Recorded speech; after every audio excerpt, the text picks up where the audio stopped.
Sam BM on. We're going to do some gear tonight. How you doing tonight? I'm doing all right, man. How are you doing? I'm doing good. I want to thank you for putting some time aside. I know you're getting ready to go out with Faster Pussycat and you get your gear back, so you're sneaking in some time. It's appreciated, man. No problem. I'm excited to do this. Well, we've heard some of your tunes actually too, new tunes. Your singles sound good, man. Did Out not now. disappoint. Did not Out disappoint. now. That is So, awesome, man. well, very glad to hear that you liked it. I've been jamming to it since it came out. If anybody can hear that in the background, that is actually not sarcasm. That's just a cricket in the background. It's not a lot of bad jokes being made. So let's talk. You got some gear back? What do you bring on the road? What are we doing here, man? All right. Should we just get right into this? Let's see. I'm excited. What do you want to start with? You want to start with guitars? Yeah. What do we got? Reach turns. It's like Christmas. Just reaching the first gift you got near you, grab it, you start opening it. Yeah. You think. All right. So I'll talk about the three that I'm planning on taking on the road with me. Okay. I mean, I'm a very indecisive person, and I got about 5 more days to change my mind. So, you have limited space, though. Do you have to take X amount of room, or is it like the truck has this much room? No. No, there's no limit of space. But I mean, I'm not going to bring like 12 guitars. I'm going to bring I think I'm going to bring 3, and I think I'm picking up 1 or 2 along the way from back home. I think I might pick up 1 or 2. Yeah. So here's the first one. This is my favorite guitar. This is my number 1. It's either 2002 or 2004. I'm not really sure of the year. Les Paul Classic. Mm-hmm. And I got this off Craigslist just because I wanted a good Les Paul for touring that I didn't really have to worry about if something happened to it and any of that sort of stuff. And then it instantly became my favorite guitar. So now it's something is it stock, or did you put anything in it? So I changed the tuners because I love Grovers. Okay. So changed the tuners to Grovers, changed the pickups out for Pariah pickups, which I do a lot now on a lot of guitars. Right here, these guys. Ooh, nice. And I really, really like what Sean does. That's who he's the guy from Pariah. And when I got this is actually the first set of pickups I got from him. And when I put them in this guitar, it just made it just completely come to life. It had some other higher output something in it. I don't really know, but I love them. So Sean does great stuff, and that'll be the case with about 5 of the guitars I think I'm showing you. I think they have Pariahs in them now. Wow. But that's it. Yeah. So this is my number 1, and then I guess we could just keep going down the line. Yeah. There's no rules, man. So this is a 2004 or 2005. I can't remember one of them. I've got 2 of them. So one of them's 2004, one of them's 2005. I just don't remember which. Les Paul Special. Mm-hmm. So it's the special faded where it's kind of got a little bit of the wornness to it. And I changed these tuners also out for Grovers. And what do you like about Grover so much? They just work, and they seem to hold tune better. This had like those little Les Paul Jr. kind of tuners. I don't know what those are called, but it had those, and then it had some other ones that my buddy recommended. Yeah. And then I found some Grovers on Craigslist, and I got them. And I'm curious. I keep hearing about them. That's why I was asking. Pretty much 5 of these all have Grovers. Yeah. So I don't know. I like them a lot. Grovers and Pariah is your jam. And this has a Pariah in the neck. It still has a DiMarzio Super Distortion 90. So this is a humbucker. Here, I'll actually undo this. This is a humbucker sized, or P90 sized humbucker. Sorry, I get confused on that. It's a humbucker that's the size of a P90, and then my buddy wired up this guitar to be able to do a split.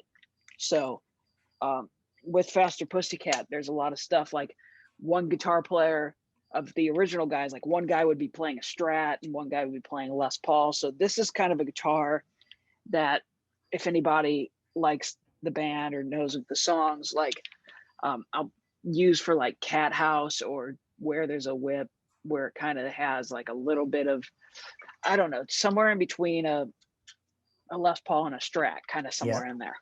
So that's really all there is on this one. So, and it's yellow. So TV yellow, I feel cool when I'm playing it. Well, every guitar we have to assume it has the cool factor, otherwise. Yeah. And so this is the third one that I think I'm taking out with me on this run. I like that. And it's a 2004 actually, that's weird. All of these might be 2004. That's really weird. Just realized that. It's a 2004 ES 137, and this one came stock with Grovers. So this one came with them, and the only thing I've changed about it since I've had it is it just got a set of Pariah pickups in it now, and I just got this back the other day. Doing the same pickups is so many different guitars. Is it giving you a continuity of sound sort of similar, or is it giving you a new different sound with each guitar? So they're actually all different. So, I mean, because each guitar is completely different thing. So even the Pariahs that I have in two of my Les Pauls, they sound completely different from each other. You get what I'm getting at. You're doing a mad scientist thing that most guitarists go, I don't really have the guitars to do this, but if I could take the same pickup and put it in all these different guitars and hear what it sounds different, you did it. Oh, it's kind of just more, my reason for doing it is I really like what Sean's pickups did to my main guitar. I really love how it made it sound, and everything that he's done so far has just been really great. So I know. Yeah, sorry. I think so. Does it really? So the pickup really kind of takes the guitar sound itself and blows it up more than having its own sound. The pickup having its own sound, it really gives a better sound to the instrument itself, like a. I feel like his stuff just brings out more of the guitar. You know, this one in particular, these I had him do, I think, a little less high output, because I don't know what this came with, whether it was burst buckers or maybe it says on them, because these, let's see, they do not actually say what they are. So, but you know, these just are less hot than what was in it, and I really like them. And he's a really good guy too. Really nice guy, really supportive. And you know, it's really cool. So this is and this has like a pretty, like, the three of these kind of have pretty thin necks too, which I kind of like. You're a thin neck guy, right? I'm trying to remember. Yeah. You don't want a baseball bat. I kind of prefer that. There's a gold top here. We'll talk about this next. That has a thicker neck to it. Oh, before we go to that, I want to mention also guitar straps. My buddy Al Bain for leather. Oh. I've been using his stuff exclusively for the last few years, and he's made me a bunch of custom straps that I really love. This is like this is a faux crocodile, I think. Mm-hmm. So it kind of looks, you can see, if you can see that. Better story if you said it was real and he actually killed it for you. Maybe he jumped on his back with that knife, crocodile, Dundee style. This one is we'll put all the links, Sam. Okay. Yeah. So I'll talk about this one too. This is like a ringtail lizard leather that he dyed to be black, which it's my favorite strap. That's my favorite strap on the favorite guitar. I thought you were going to say Okay. originally that your straps were going to be from Tammy. No, he hasn't made me one yet. He hasn't. You're gonna have So, to join but his it'd be Patreon cool. because if you join the high tier of his Patreon, he'll make you one. But you got to stay joined for a year. So keep that commitment. Maybe yeah, maybe after let's see, I'm coming up on my 2-year commitment to the band, so we'll see. Any anniversary, like a watch. Yeah.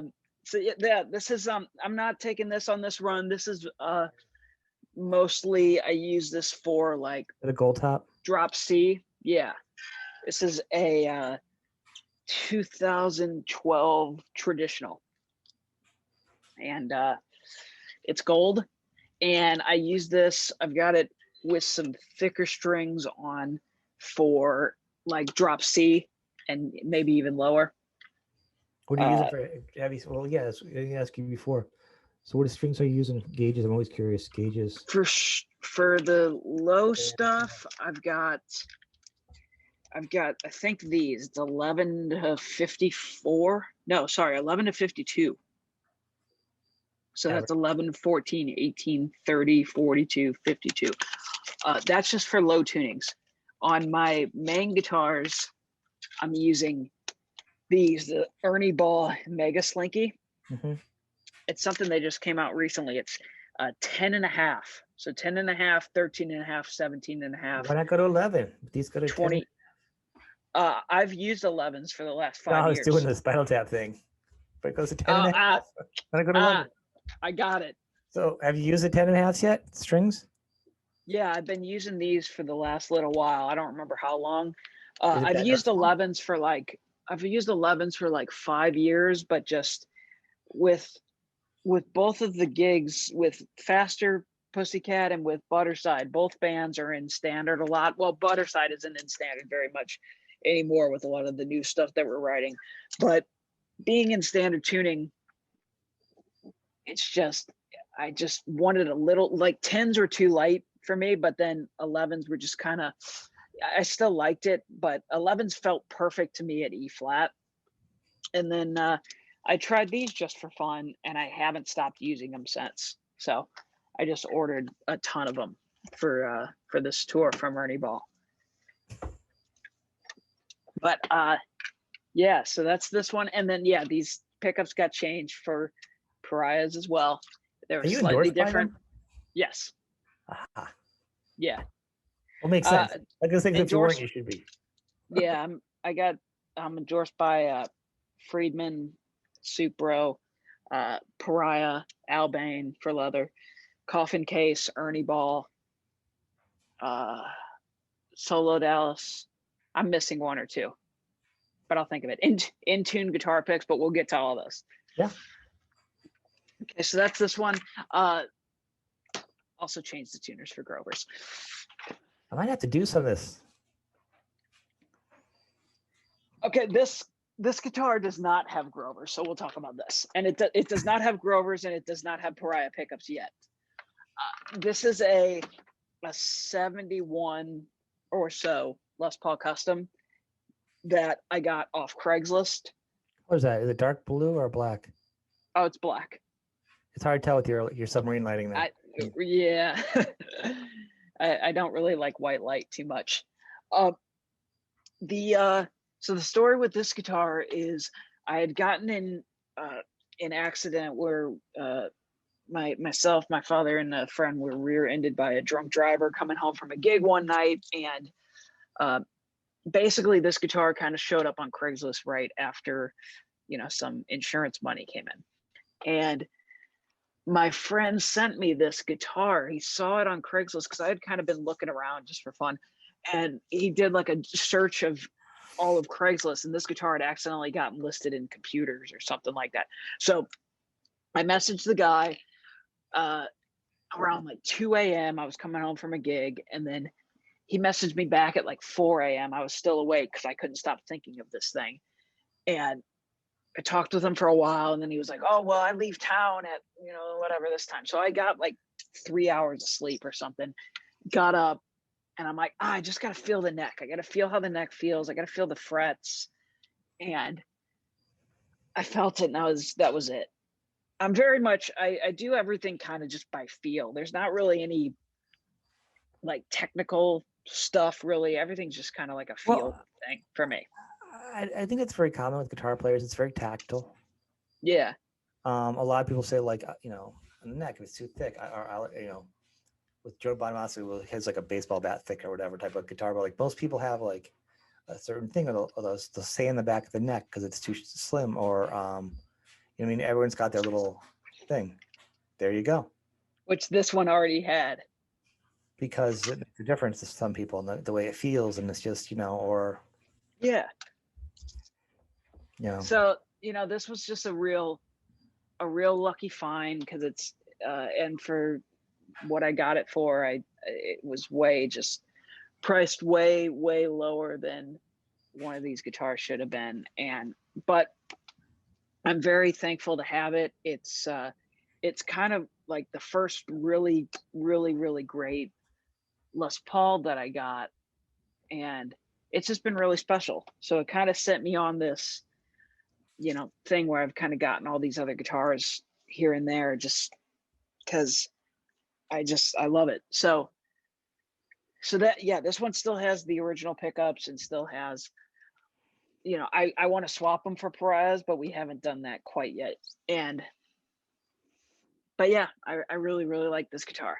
So You do it, or do you have somebody do it for you? Probably do it for you. I have a couple friends help just because I'm, I can solder stuff, but I kind of just trust my pro buddies to do it. And I got I don't open. trust myself. That's the thing. I got one open. I'm like, you know what? I'll do everything, but I am not going to solder. I'm going to have somebody else do that part for me. I just want it to be reliable and not fail. So yeah, exactly. I want to shake my guitar and also have that something fall apart or snap. Like, I want to know grown up did it. Yeah. And then we can talk about one or two more guitars. I got to see it real quick. Let's see.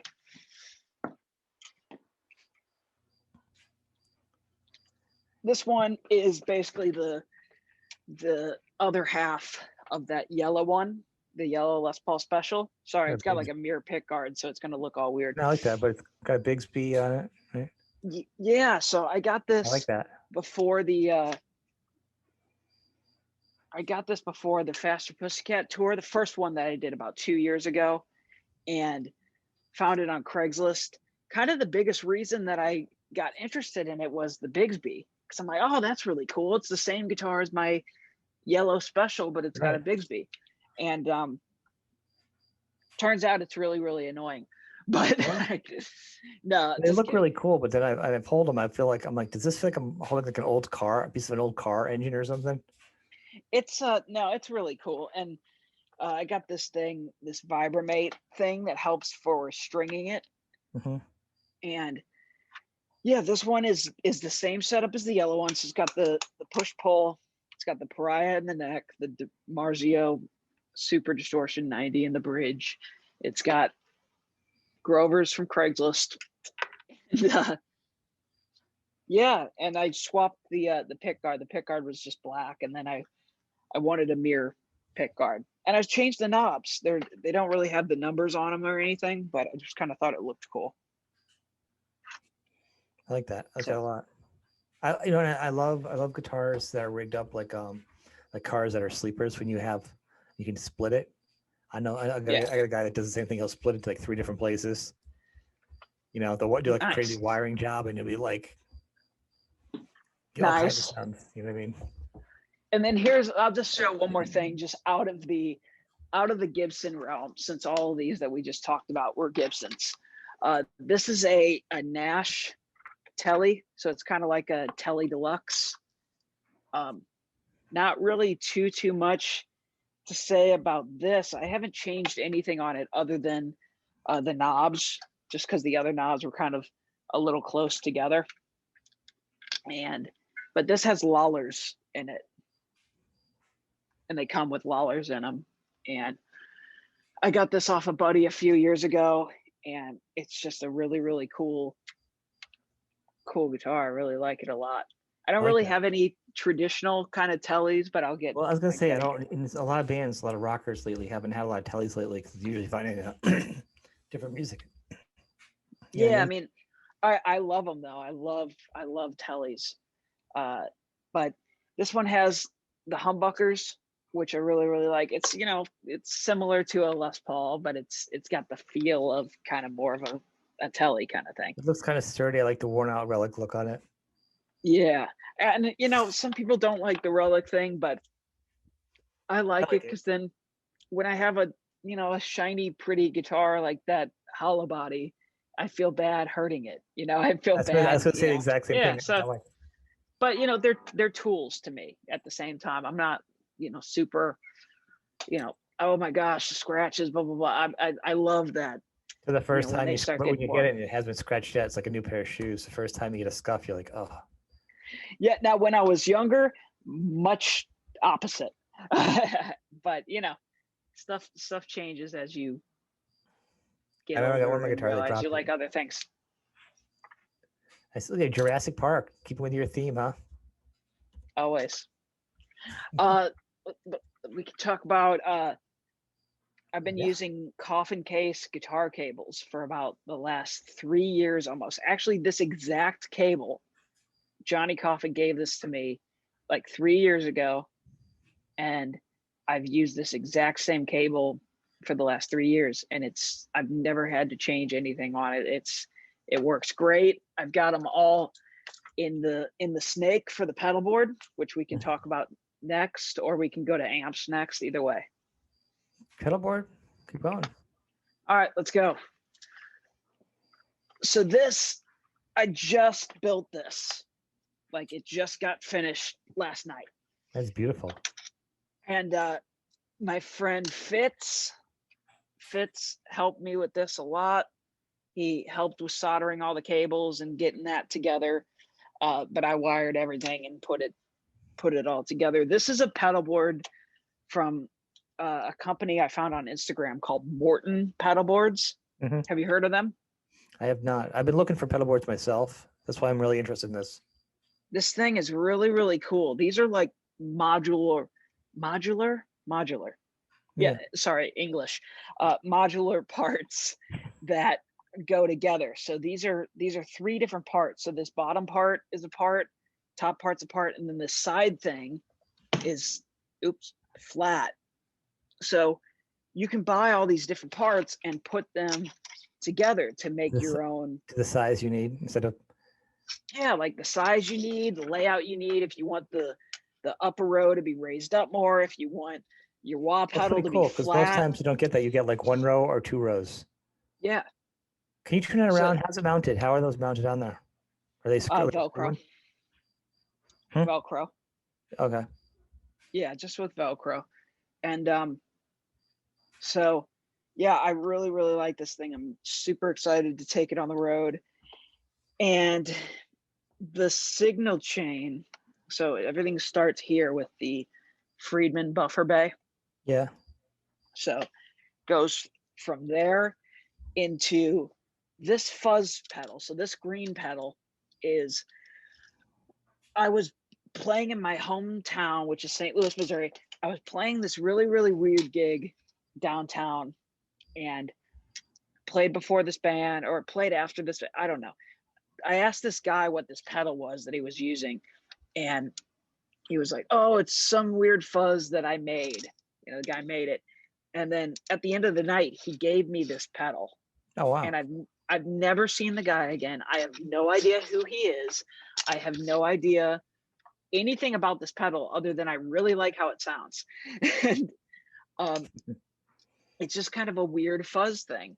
If anybody has heard the B-side from Faster Pussycat that just came out, Pirate Love, halfway through the guitar solo that I do on it, there's this pedal clicks in, and it's this kind of this weird, just big muffy fuzz thing.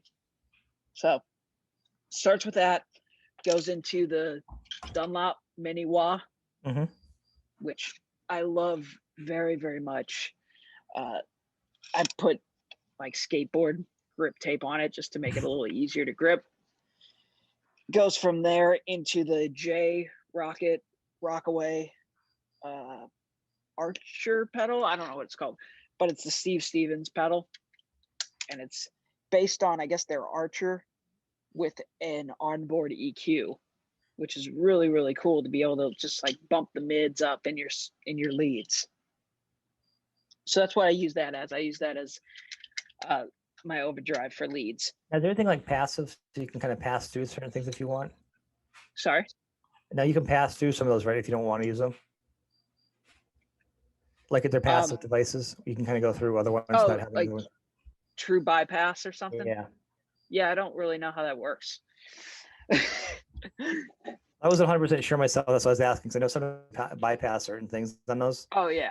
And I haven't set one up myself, but so I was kind of curious.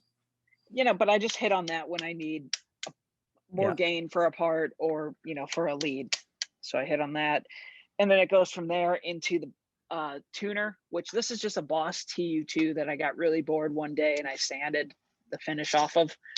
And then my buddy Fitz added this little, he's got one of those things to cut out guitar picks. So he put a cutout guitar pick on a grip tape or whatever. And then it goes into the Boss CE5 chorus, which I'm really not a big chorus guy, but I'm just using it on this setup mostly to split into 2 amps. So going out of here with both outs, the first out goes back over to the buffer bay, and that goes out to the first amp. The second out comes back and goes over to the MXR talk box, which if you guys have heard the new Faster Pussycat single NOLA, there is quite a lot of talk box on that. Yes. So I use that because with this particular talk box, it cuts off the signal going to the amp, and I wanted it to sound bigger and not just be, you know, forced to have the guitar signal cut off. So I split it into one of the amps. So you have 1 amp signal still going, but then you have the talk box. And then when I click off the talk box, then the 2 amps come back, and then it sounds really big again. I like that. How'd you come with that whole idea of the your creation there? How'd I come up with that idea? Well, yeah, when you build a whole rig, what do you like? Do you have just a basic idea? I just kind of, all I do is think about this stuff, man, all day long. I just obsess over it. So the idea from the talk box actually was from watching Doug Aldrich's rig rundown, a recent one that he did. And he was like, oh, I use the talk box. He splits it off like a volume pedal. So then he's able to fade in his regular guitar sound with a volume pedal. And I was like, oh, that's kind of cool. I wonder if I could do that with splitting into the 2 amps. And then when the talk box goes off and it goes into the bridge of the song, then it's like a bigger impact bringing the second amp back in. So that's kind of where that idea came from. Well, it's cool because I didn't know, like, you know, if you say, hey, you know what, here's the deal. I got this, you know, I'm going to build this rig for the gig coming up. These are the 15 songs we're doing. So I have my needs, and you start from what your needs are, and then you start figuring how you can layer it in. And it's pretty, you know, with Faster Pussycat, it's pretty simple. I will have you paste in another picture, maybe right here, of my other pedal board for Butterside, and it's quite a bit more complicated. A lot more pedals, a lot more moving parts. But, you know, even this is kind of a little bit complicated for this gig, but it's just, it's what I like to use. So then going down the line, you got the talk box, then that goes into the Solo Dallas Schaefer replica pedal, which is one of my favorite pedals ever. I love Solo Dallas. And that then goes into the second amp. And then there's the, from the buffer bay, there's the effects loop. So the send and return, the send comes into this, which is a MXR custom audio boost pedal, which I use for solos just to give like a little bit of an actual volume boost because I don't trust sound guys. And so then it's like, it makes them realize, oh, there's a guitar solo going on. Cool. And I've just always used that because I've grown up playing in bars where you don't really, some nights you don't have a sound guy, you know, you just set up the PA and then you're playing for the whole night. So I got that idea just because I'm like, oh, you got to have an actual boost to get the solos louder. So I've always just kind of stuck with that from my mentality from back playing in bars. And then that goes into this, which is the last pedal, and it's the TC Alter Ego. It's a vintage echo, so it's kind of like a mostly analog delay, and it gives 3 options. So there's 1, 2, 3, and then it's got a tap tempo. And so I got one set up for my main delay. One setup is like a really, really, really quick slap back, and one setup is kind of a longer, really kind of over the top delay for different things. So, and it's all powered by the Friedman Power Grid 10 power supply. Now, is there ever, like, I mean, when you play, are they pretty, like, legit now clubs for, like, power issues? Knock on wood, usually have pretty decent luck. So I've got a couple things. And, you know, no uneven power coming in and crappy stuff like that. I've got a couple things that I carry with me to kind of help with some of that stuff. I've got a Furman like power conditioning strip thing, and I have like a Humex, and I have a couple, and I always carry ground lifts too, just in case there's any issues. And then all that stuff runs into this stuff. So the first amp, the main amp, is a Friedman small box, which I've used this for about a little over 4 years, I think. I just got it back from Mr. Dave Friedman himself. He did some tweaks to it and made it sound really, really cool. And so I love this. This has been just the sound in my head that I've always wanted, and it's great. And then this cab is a Friedman 412 cab.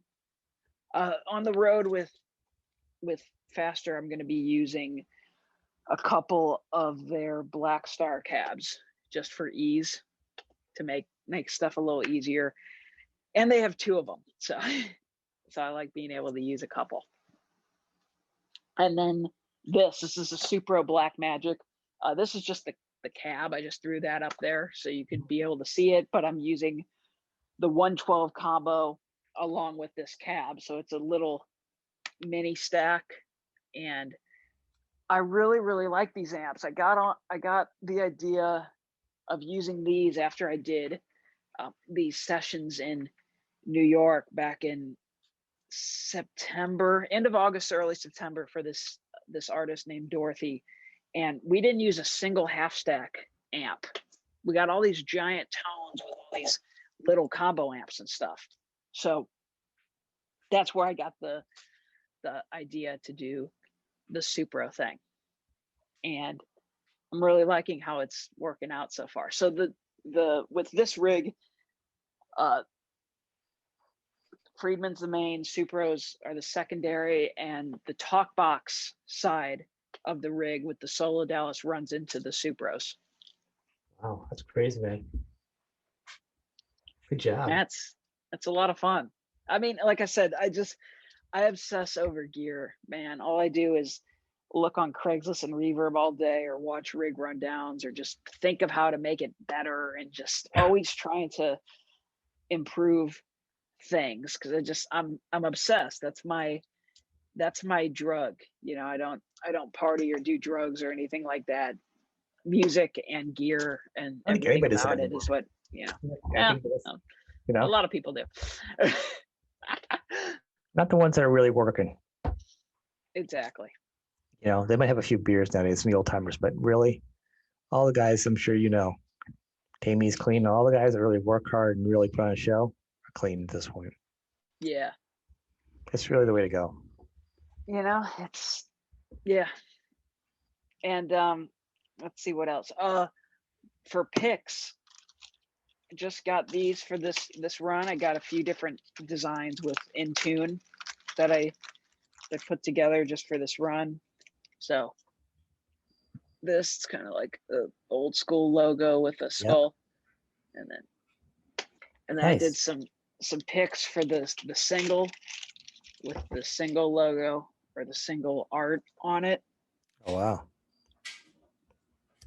And then Are those the ones you're putting in your tin that you're selling? yeah, maybe. I don't know. Or is I that a don't know. secret? Everybody will just have to be surprised. I'll That's cut what this I'm out. gonna. I don't care. I cut this out. I don't have to ask No, you no, that. no. It's all right. No, it's okay. It's okay. Everybody's gonna just get surprised. And then I've been playing with, even though I have an endorsement with Intune, I've been using these Dunlop Sharp picks Mhm. because I kind of just like, I really like how the Intune ones play, but then I just always try different things. And then if there's something that kind of makes more notes happen, I start using that for a little while and then I change to something else. But right now I've been using the Tortex Sharp 1mm. And I actually just got these the other day. I saw these randomly again on Craigslist. It was like Jeff Loomis signature Dunlop Old Tex Sharp picks or something. Look And at those. I was like, that's really weird. I've never heard of those. And I got on Amazon and ordered some, and I haven't stopped playing them since I got them. So that's they're like 1.5 millimeters. So I've been using like a 1mm or 1.14. So either to convert that to other humans to understand, like a blue Dunlop or a purple Dunlop, basically. And Like this. Yeah, like that. There you go. I'm a dork. I have so many different types of picks. I do too. try of different types. I'm like, this is cool, but this will be good for this. But then you couldn't possibly have all those picks in your hand at the same time for all the different spots that you think would be great. I literally have a ton here in my desk drawer just to grab if I'm here working on something. I'm like, oh, I need a metal pick, or I need this, or I need to try this, or something. And then not all the time, but sometimes I use in-ears. So not with Faster Pussycat. That's where I just keep it real old school. But I use Ultimate Ears, in-ears, and I love them very much. And Eclipse gum, that's pretty important. And a Shure Wireless. I run everything with a Shure Wireless. That I love very, very much. I have this case. I'll send a picture that you can snap in. But this Enki 2 guitar case, which is really, really, really awesome for traveling. It helps a lot. And I think that's it. I don't think I'm leaving anything out, but I think that's it. That's the most detailed one we've ever done so far. Probably the first real one I've done. So you're the first guitar breakdown. That's awesome, man. Yeah, I'll put the pictures in and send me the links if anybody you want to promote it. Yeah. And all these companies, man. I'm very, very thankful for everybody who supports me and helps me, and it's really, really awesome. So everybody should please, if they can, go support them. Get yourself a great guitar strap from Albang, get yourself some great pickups from Pariah, just any of these companies. It's just really, really awesome stuff. You piqued my curiosity on a lot of these too. So nice. Last minute, before we wrap up, just people coming up, you're hitting the road next week? Yeah, hitting the road with Faster Pussycat. We're out from June 18th until August 1st or so for about 6 weeks. And then there'll be some other stuff coming up down the line, some stuff with my other band Butterside. We just got announced on Rocklahoma, so we'll be doing some stuff around that. That's the first weekend in September. And then some other stuff coming up later in the year. If you don't already, Bon Jovi, right? I forgot. We'll talk about that another time. No. I wish. But if everybody wants to follow me on Instagram, it's at Sam Bam Koltun, Koltun. And I post everything there that's going on. It's the place, and he's all kinds of great pictures and live pictures and clips, and I follow him, so it's got to be good. Thanks, man.